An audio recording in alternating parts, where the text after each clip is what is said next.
오늘 에스겔 32장의 말씀도 애굽에 대한 심판의 말씀입니다.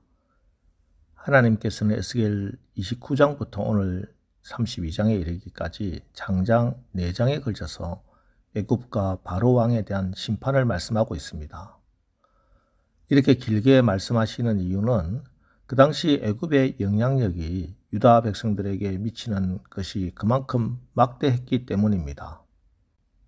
애굽의 바로 왕은 당시 유다 백성들에게나 유다 백성 아닌 다른 고대 근동에 살아가는 수많은 백성들에게 그 영향력이 가장 큰 존재였습니다. 그래서 당시 사람들은 바로 왕 파라오를 태양신의 아들이라고 부르면서 하나님처럼 그렇게 섬겼습니다. 그런데 그 바로 왕이 심판을 받습니다. 2절 인자야 너는 애굽의 바로 왕에 대하여 슬픈 노래를 불러 그에게 이르라. 너를 여러 나라에서 사자로 생각하였더니 실상은 바다 가운데 큰 악어라. 강에서 튀어 일어나 발로 물을 휘저 그 강을 더럽혔도다. 바로 왕은 자기 스스로 사자, 정확하게는 젊은 사자라고 생각했습니다. 이렇게 바로가 자기 스스로를 사자로 생각한 것은 도처에서 드러나는데, 우리가 지금 이집트에 가보면 피라미드를 지키는 스핑크스를 보면은 그 스핑크스의 몸통이 사자 모양으로 되어 있잖아요.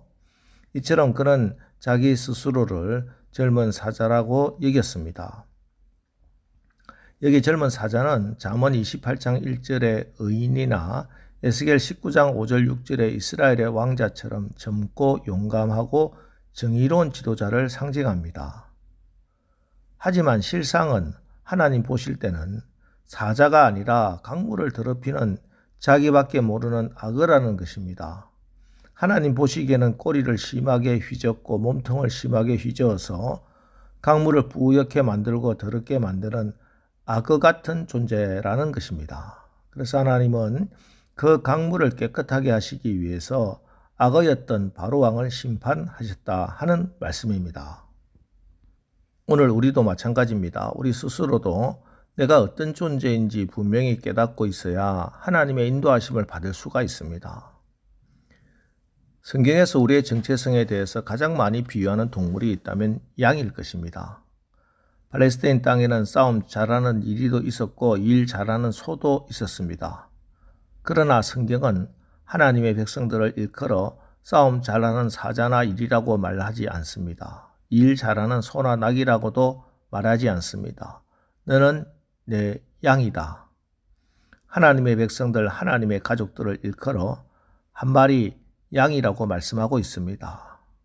때문에 양처럼 사는 것이 하나님의 뜻대로 사는 복된 삶이고 지혜로운 삶이라고 가르치고 있습니다.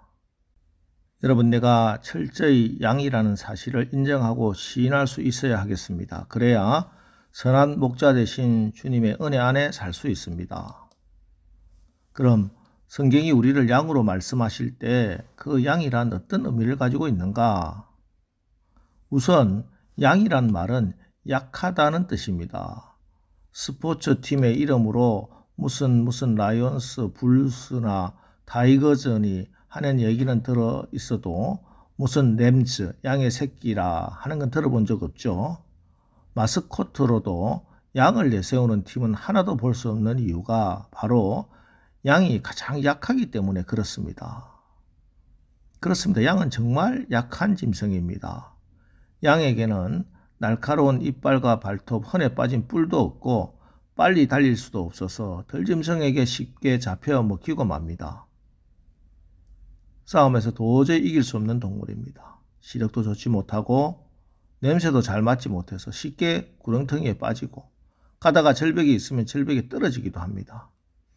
자기 앞가름을 하지 못하는 짐승이 바로 양입니다. 그래서 내가 양이다 하는 것은 나는 참으로 약한 존재다 하고 인식하고 시인하는 믿음입니다. 또 양은 미련합니다. 양 조련사를 들어보셨나요? 양을 데리고 마술을 부리는 것 보신 적 있나요?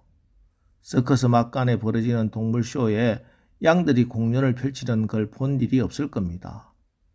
훈련시켜서 공연을 하기에는 녀석들 머리가 너무나 아둔하기 때문입니다. 그렇습니다. 얼마나 어리석은지. 자기가 늘 먹는 풀인데도 이게 먹을 수 있는 목초인지 못 먹는 독초인지도 구별하지 못합니다. 매일 다니는 길인데 안내주지 않으면 돌아오지 못합니다. 개는 십리 백리도 길을 찾아옵니다. 소도 말도 자기 집을 찾아옵니다. 그러나 양은 모퉁이만 돌려놓으면 길을 잃어버립니다. 그래서 혹시 양이 길을 잃어버리면 어떻게 해야 하는가? 이때 양이 할 수 있는 최선의 방법은 입을 열어서 매매 울부짖는 겁니다. 그럼 양을 찾아 나선 목자가 그 울음소리를 듣고 구해 주는 것입니다. 게다가 양은 지저분하기까지 합니다. 사실 어린 양은 귀엽고 깨끗하고 탐스럽습니다. 그러나 다 자란 양은 털에 기름기가 많아서 먼지가 덕지덕지 붙어서 떨어지질 않습니다. 그래서 지저분합니다. 그런데 양은 스스로 몸을 깨끗하게 할 능력이 전혀 없습니다. 누군가 씻어주어야 하고 누군가 닦아주어야 하고 누군가 떼줘야 합니다. 목자가 관리해주지 않으면 더러운 그대로 살게 됩니다. 자, 그럼 성경이 하나님께서 이렇게 우리들을 양이라고, 양임을 인정하라고 하신 말씀이 무슨 말씀입니까?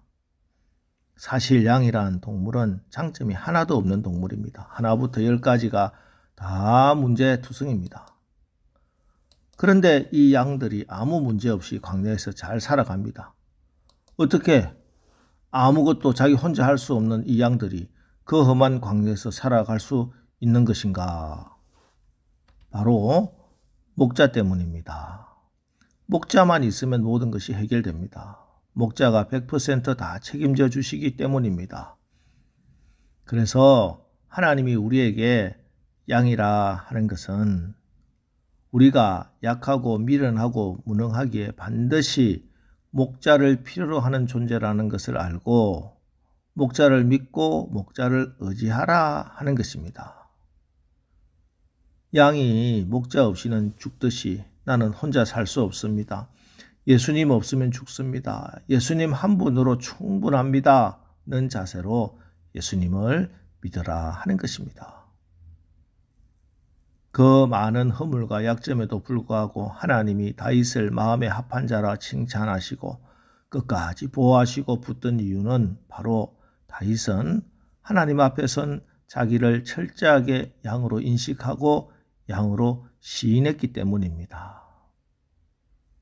여러분, 오늘 내가 주님의 양이다 인정하고 믿고 목자만 바라보고 목자의 음성을 들으십시오.